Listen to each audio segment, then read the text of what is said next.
How's it going, everyone? It is the Week 12 slate breakdown. I'm here with Eric Mack. My name is Russell Clay.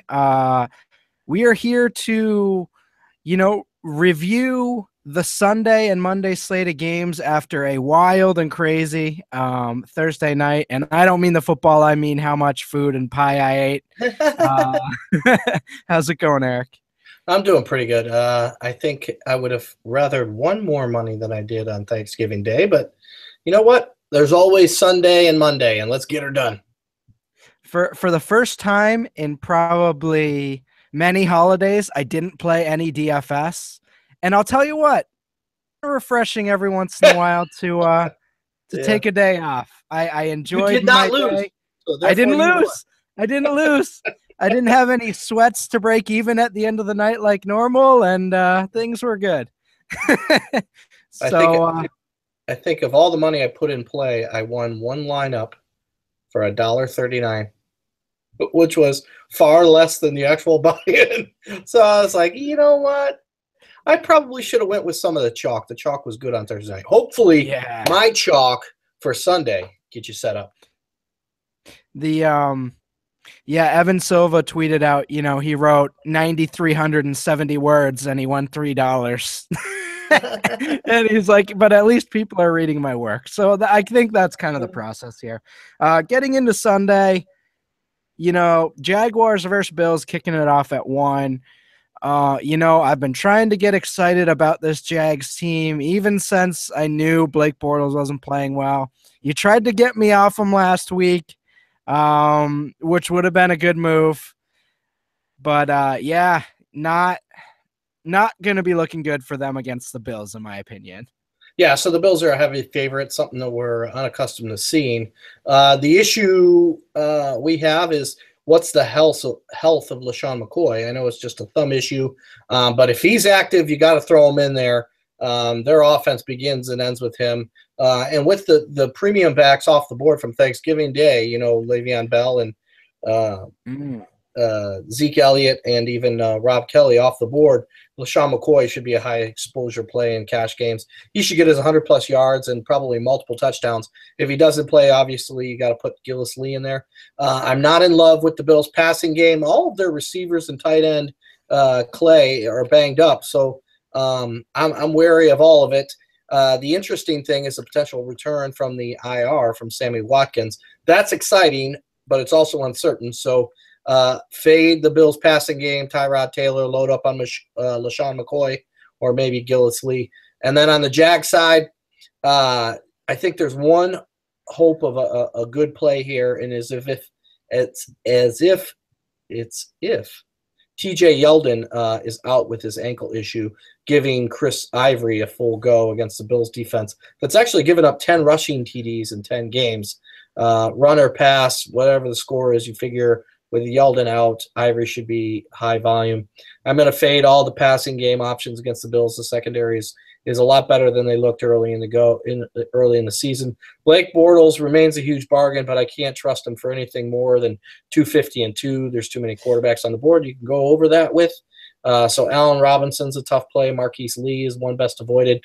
Allen Hurns' price is real low. So if you're thinking the Bills blow this out and you're looking for garbage time, Allen Hurns' price might be your dark horse play. Yeah, and I think what you said sums it up best. Probably just want to avoid the passing game here. If you're going to get exposure to something, maybe Ivory or McCoy, but rumors, talks, Rex Ryan saying Sammy Watkins might be back this week, which would be a huge shock. If that's the case, I just don't see the process behind, playing him. We don't know how many snaps he's going to play. And even if he doesn't, I don't know. I just don't think that's a passing game at all. Moving on here, Bengals and Ravens. I would just say you missed the Titans and Bears. Can we go to that one first? I'm sorry. Oh, no, we can't. Oh, shoot. The Titans and Bears, they don't deserve our time. I subconsciously passed over them, but that's what they deserve. Now, okay, Titans and Bears. What are you looking at here? Well, I think a lot of people are loving the Titans because of what they've done in recent weeks, and Marcus Mariota has been outstanding. But I'll tell you, the Bears have actually not been that exposed in DFS. They're fourth best against fantasy running backs, and DeMarco Murray is really what helps Mariota explode. I think that's going to limit some of Murray's potential there. He's also a bit banged up.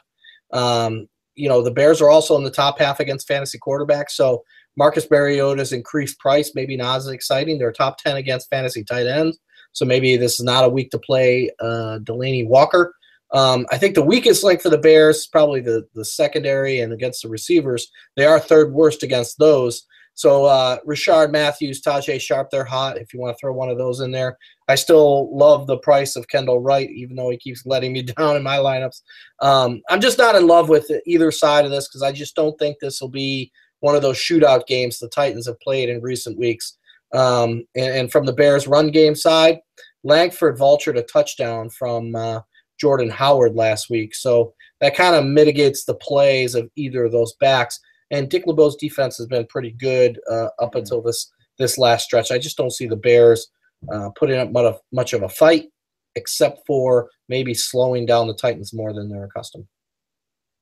Yeah, and the Titans have slowed down statistically, but they did face Aaron Rodgers and Andrew Luck twice in the last 4 weeks. So, that'll chip away at anyone's, league numbers.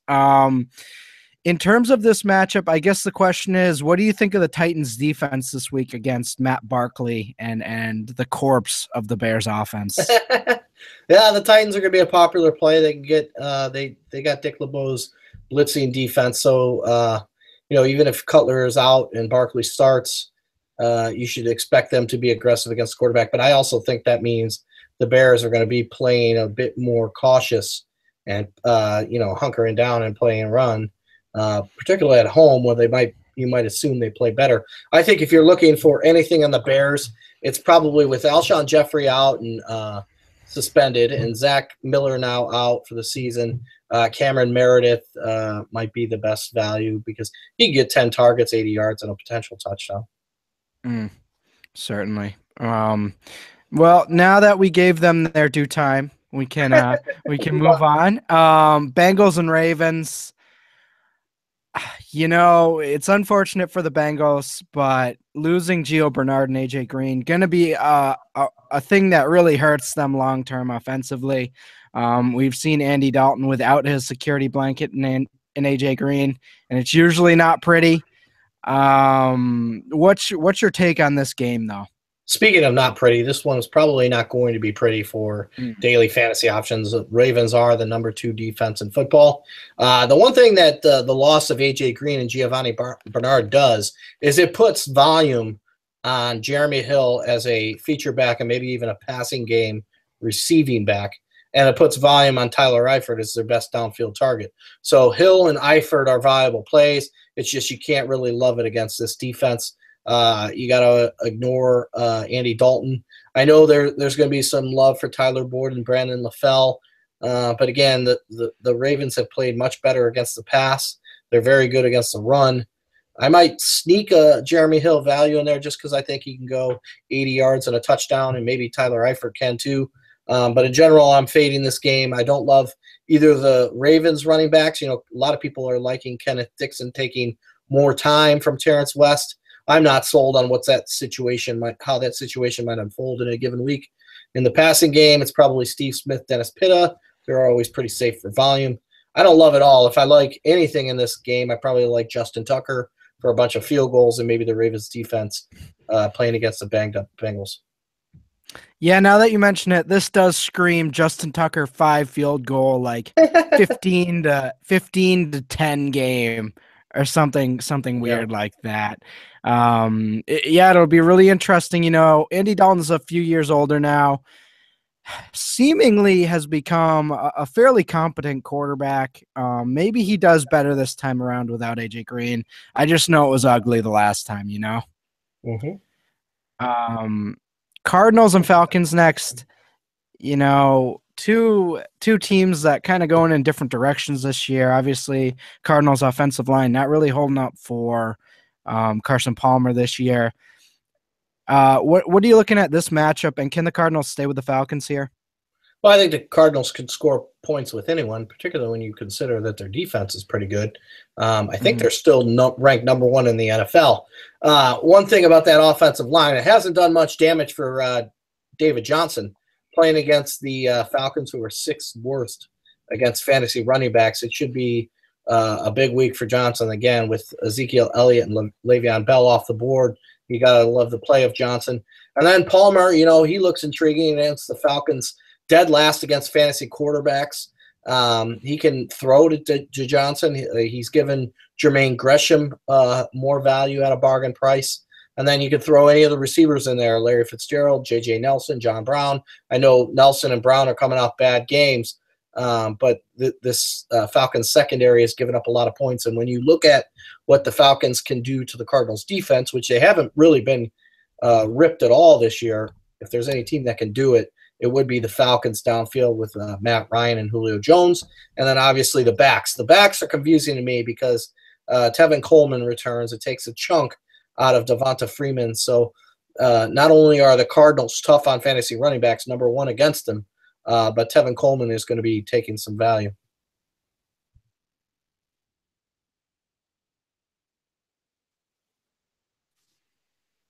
Hello. Sorry. Where'd you lose me? Technical difficulties. No, I didn't lose you at all. You're all set. I heard what you were saying. Generally speaking, I think the David Johnson, he's really the guy, as you mentioned. Ezekiel Elliott and Le'Veon Bell already played this week, so I think we're going to be really looking at him. Did you get into the Falcons at all yet? On the Falcons side, I did. Matt Ryan and Julio Jones. They're not favorably priced, and the Cardinals do have the ability to take them away. But again, I think this game is going to be loose like most Falcons games are, and they're going to rely on each other, and I think they'll produce up the value even at high prices. The ones that I'm concerned about is Devonta Freeman against the Cardinals' number one team in fantasy against running backs. So if you're taking a running back, I think you go with Coleman as the pass receiver in his return from a hamstring issue. I like that call. Excited to see, not even on the injury report this week. So I think that's going to be someone to at least, keep an eye on for future weeks. Giants and Browns here. It's tough to get a read on this Giants team. They just seem to keep winning. Sterling Shepard catches touchdowns every once in a while to keep us happy. And Odell Beckham, has big games every once in a while. Facing the Browns, what are you looking at here? Well, loading up against the Browns has been a pretty effective DFS strategy. So you should expect a high ownership on many Giants. The Browns are bottom 5 against everything. Quarterbacks, they're 4th worst. Running backs, 2nd worst. Wide receiver, 8th worst. Tight ends, dead last. So I'm going with a little Manning Beckham Giants defense stack. And then if you want to throw in some cheap bargains, Will Tye has been pretty productive, increasingly productive for tight ends. And, the Browns are dead last against them. So Tye could be a 561 type performer. Sterling Shepard, as you said, and then Victor Cruz, maybe a sleeper for 50 yards and a touchdown. There's not anything that you shouldn't like for the Giants, even, Rashad Jennings for 100 yards and a touchdown. Maybe even throw in Paul Perkins for 50 yards and a touchdown. And if all this happens, the Giants will score 40 points. So if the Giants do that, then you should consider, Gary Barnidge, Terrell Pryor, Corey Coleman, and maybe passing down running back Duke Johnson. Yeah, I think that's the way you play it. If you're projecting a big day for the Giants and doing that stack you spoke of with Manning, Beckham, Giants D, even the Giants D can have a good day, and Corey Coleman can still get over 100 yards. Terrell Pryor can still get 100 yards and a touchdown. So I think a lot of that can happen, and a blowout sometimes is good. So I like that call. Pretty interesting game. Giants just continue to look pretty competent. As far as that quarterback situation for the Browns, I mean, is there a chance here that it's just a disaster? A goose egg. Well, Josh McCown is kind of a steady veteran. I think he gives pretty good hope for Barnidge, Pryor, and Coleman to have decent numbers, and maybe as we said, if it does get loose for the Giants, maybe Duke Johnson in the passing game. Mm-hmm. Rams and Saints next. A battle of two very different teams. And with Saints being at home, you'd have to imagine things turn in their direction. I guess what's your read on this game? Well, Todd Gurley, this is kind of his DFS Super Bowl. The Saints might be middle of the pack against the run, but they've given up points at the pace of the third worst in fantasy against running backs. So Gurley's price is a bit high for season averages, but you have to believe, like he did last week, 75 and a touchdown. This week might even be better because they're going to need to score more points on the road and not control the game like they did at home. I'm going with Gurley on that side, fading all the pass game options. Just you can't trust Jared Goff to be anything more than 150 yards and maybe a touchdown or two.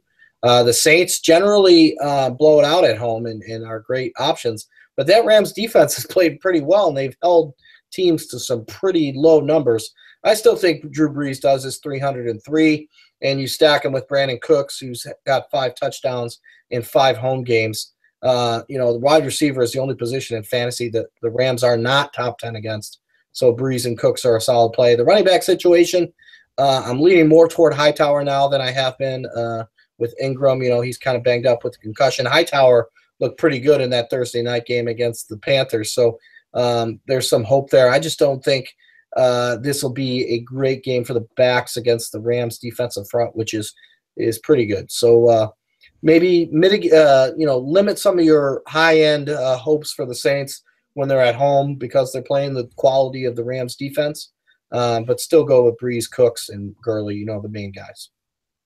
Yeah, I kind of think that's the way you play this one. Obviously, Rams defense has been playing better of late, at least from a turnover and sack standpoint, but man, it's just so tough to shut down the Saints at home. I think you do go with the main guys here, Brees and Cooks. Cooks already has 2 80-yard touchdowns at home this year, and against this Rams secondary who's prone to, making mistakes every once in a while. This could be another, could have another big player too. I think that's kind of what you roll with there.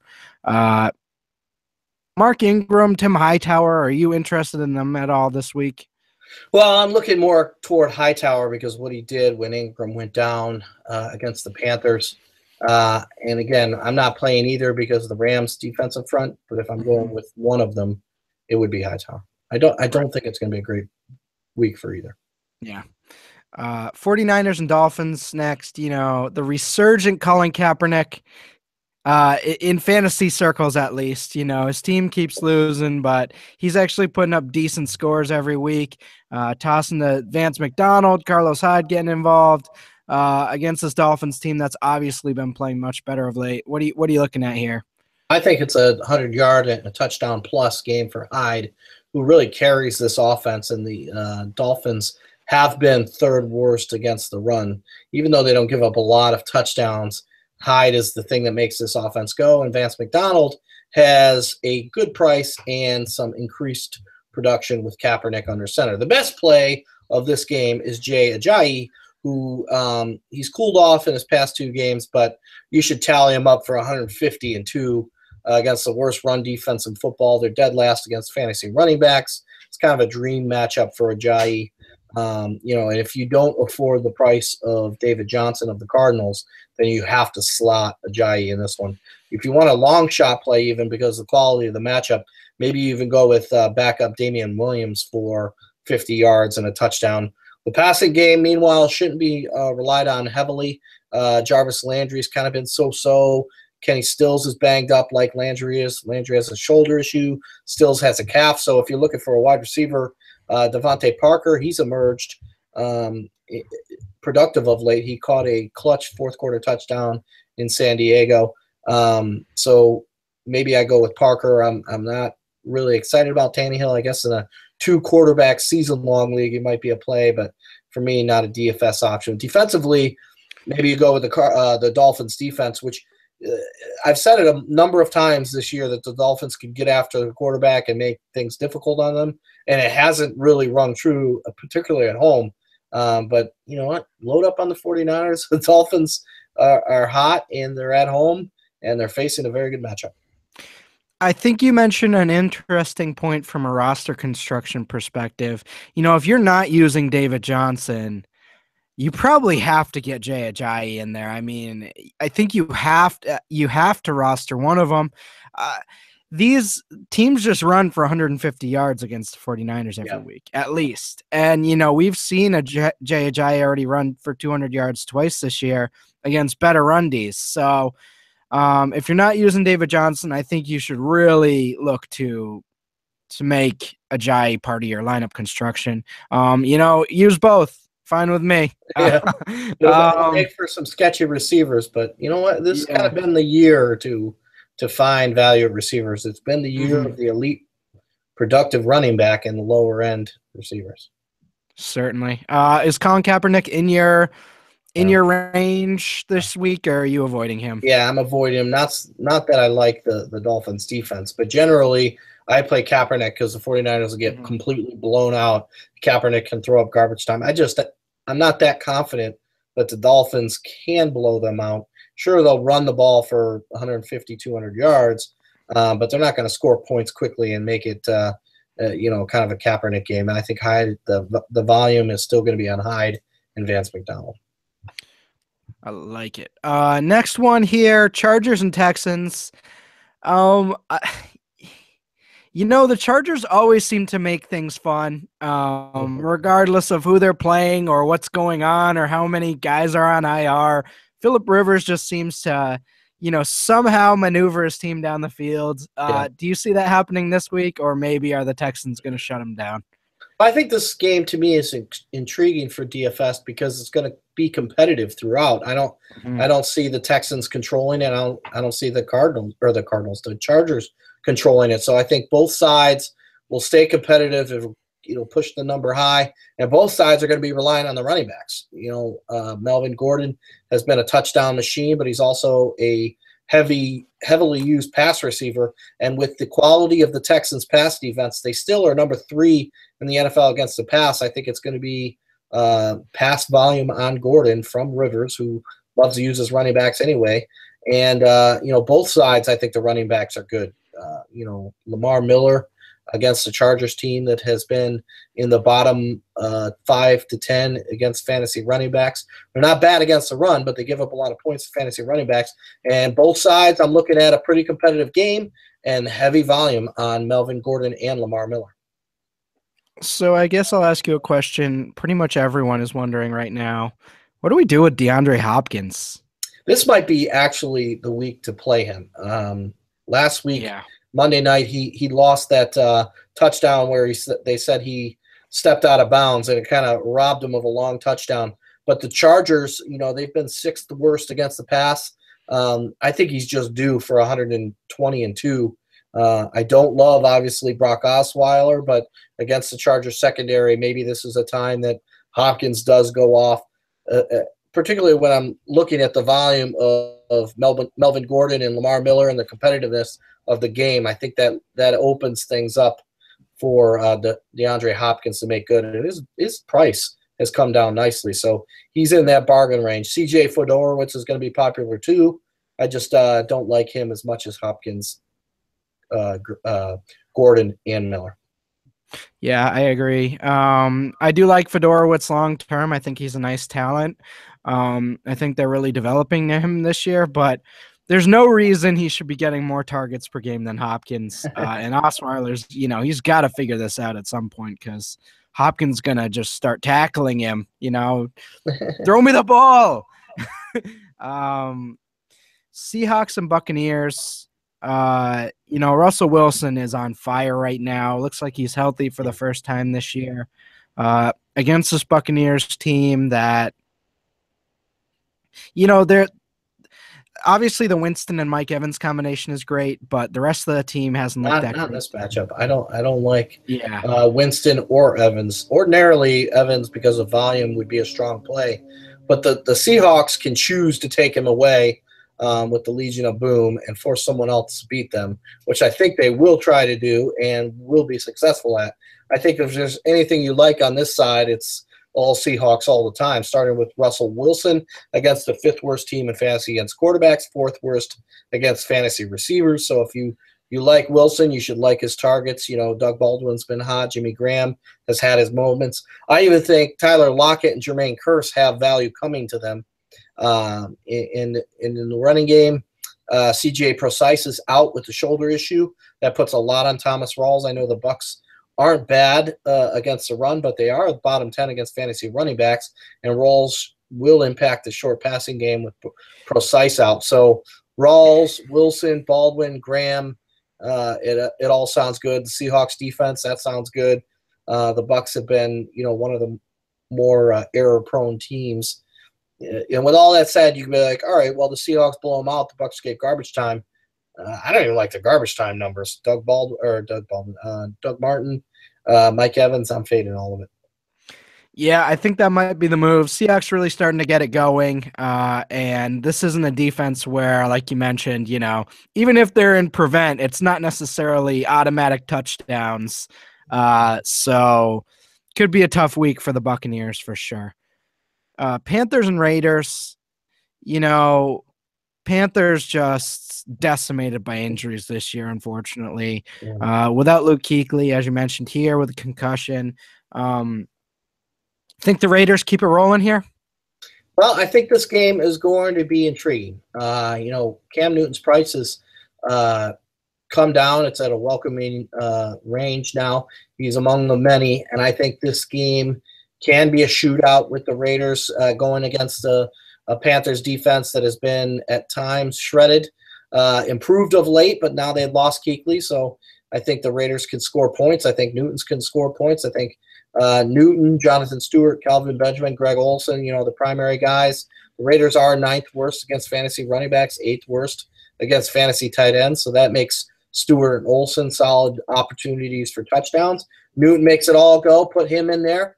On the Raiders side, I'm a little less excited about Derek Carr with the improvement of the Panthers secondary, but they will score points, and I think they'll do it with Latavius Murray.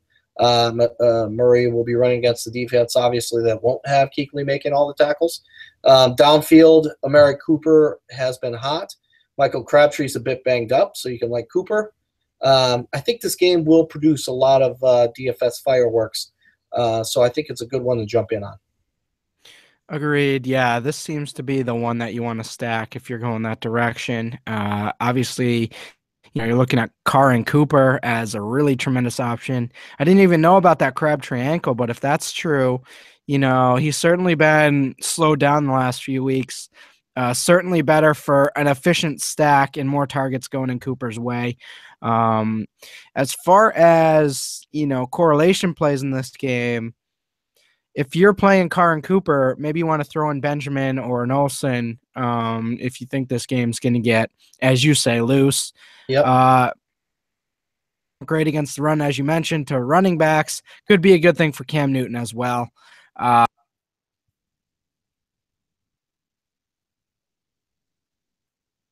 lost your volume again. I'm sorry. We're having some technical difficulties. I think you just came back, though. Hold on. Can you hear me? Yeah. All right. We'll just roll this way.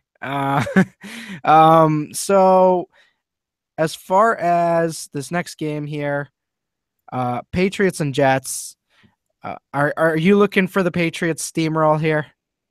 I think you probably should caution against, every week Tom Brady looks outstanding. The thing is, he's a little banged up with his knee issue. He has both his tight ends banged up. The backs have been productive, but I think the Jets, the best thing they do is stop the run. They're number 4 against the run. So I think you should probably fade LeGarrette Blount. You can't be sure of where the volume at the running back position will go with Blount down. Deion Lewis back, James White more productive of late. You should expect the Patriots to score points and to lead this game. It's just I don't think you can bank on the easy stuff to happen. Maybe you go with some of the sleepers in the pass game. Julian Edelman has been better of late. Chris Hogan, even Danny Amendola has been scoring touchdowns of late too in the past 3 games, I believe.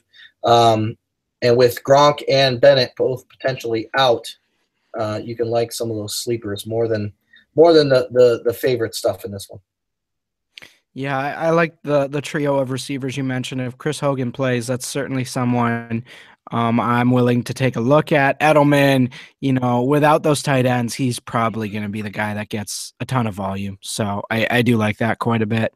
Is Brandon Marshall someone you're entertaining anymore, or is it just like, kind of a lost cause with that quarterback situation? Well, I'm not in love with it, but I guess if you are banking on the Patriots blowing it out, you should probably consider Marshall a candidate to go 101, in garbage time. I'm thinking it's more of a Matt Forte game, not necessarily in the run, but maybe short passes in garbage time. And then I guess if you're looking for a real big bargain, Quincy and Nunwa. But I'm not in love with any of that. I'm really not even in love with the Pat side of things. I think this is a game that might disappoint. Fair enough. Sunday night, Chiefs Broncos should be a great game. Chiefs offense looking a lot better of late. Well, it'll be interesting to see how Spencer Ware does. What are you looking at in that matchup?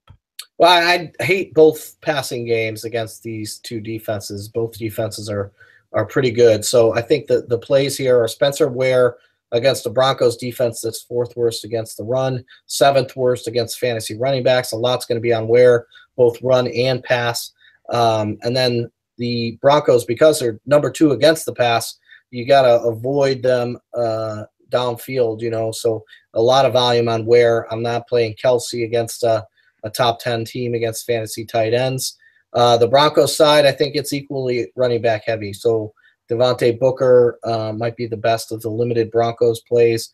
Demaryius Thomas will get his usual 6 and 60, but if he doesn't get the touchdown, probably not worth his price, and you can't bank on the touchdown. I think this game is going to be played tough at the line of scrimmage with the run, so a lot more volume and production on the backs than the passing games on both sides. Agreed. Yeah. Could be an ugly one, honestly. Yeah. We'll see ugly how but entertaining, like you said. Yeah, like a close, good game to watch. But as far as fantasy goes, this Broncos team, certainly some errors in the run game this year. But as you mentioned, against the pass, they're still incredible. I don't know. Yeah. I don't know what their defense is going to be, but I don't know what Trevor Siemian is either. It's just whatever. I don't care about the Chiefs. Go away. Monday night, Packers Eagles, really the last gasp for Aaron Rodgers and his Packers season. If they don't win this one, they're pretty much eliminated if they weren't already. Do you think they kind of give it a last ditch effort here, or is this just going to be more of the same? Well, the Eagles have been very good. The Eagles have been very good at home, if not elite. But with Rodgers having lost his running game, it's been 303 for him just about every week. I think he'll still do that no matter what you think of the Eagles, because the Packers defense has been so bad. They were so bad against the Redskins. You have to assume the Eagles are going to score points in bunches and then force Rodgers to get his volume. I think the best of the plays, Jordy Nelson, more of a cash game option just because he hasn't gone off for one of those huge games. I think it's the value is probably better if you're stacking anyone with Rodgers on Devontae Adams and maybe even tight end Jared Cook, who's made more of an impact of late. Not in love with the running games on either side, but with the struggles of the Packers, the Redskins just kept lighting them up. Every time the Packers got close, they just threw a long bomb. It's like, all right, can you top this? I think that sets up nicely for Jordan Matthews, against that ragtag Packers secondary. They're second worst against fantasy receivers. Jordan Matthews' price is real low. I'm not in love with playing Carson Wentz, but he will be a popular sleeper to go 303 against this defense. If you're doing that, if you're looking at that, you got to look at Zach Ertz in addition to Matthews. And Dorial Green-Beckham has been better of late. Not in love with the running game for the Eagles. Not in love with how they rotate their backs. You never know with Ryan Matthews if he'll even play or what kind of role he'll have with Darren Sproles. Smallwood has been getting more time. Going to punt on those running backs, but load up on the receivers against that secondary. Yeah, absolutely. You mentioned that Redskins game for the Packers, it was just like every time the Packers got any momentum, Kirk Cousins was just, he was like, I'm going to get this every time. And, I don't remember the last time Pierre Garçon had a big game like that, unbelievable. So, I mean, Wentz has been mistake prone. There's a chance the Packers figure this one out, but at the end of the day, I think, like you mentioned, you want to go with Jordan Matthews, you want to go with Zach Ertz, maybe throw Jordy Nelson in there, but should be a good one. Should be a good one. As we head out for the week, are there anything you really want to focus on when building lineups or anything, or is it more of just a balanced week? Well, I like the fact that you got the premium running back plays.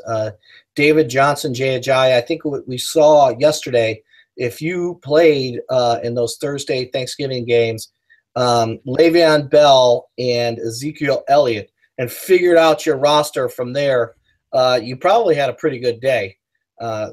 They call it chalk, and there's a lot of chalk into David Johnson and Jay Ajayi this week. Certainly, and they're chalk for very good reasons at this stage. Ajayi, just such a historically bad run defense that I could see him having a huge day. So as always, guys, thanks for tuning in. If you want to check out Eric's article, head over to dailyfantasycafe.com. If you like what we're doing here, and don't like my technical difficulties I had today, then give us a like, subscribe, and complain in the comments. Other than that, though, we thank you again for tuning in, and we'll see you in week 13.